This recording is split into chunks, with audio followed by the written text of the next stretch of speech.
Alrighty. I'm gonna go ahead and start with the exact middle, because that's an exhaust bolt.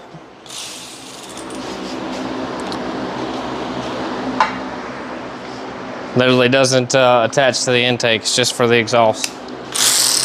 So you can go ahead and run that one down all the way.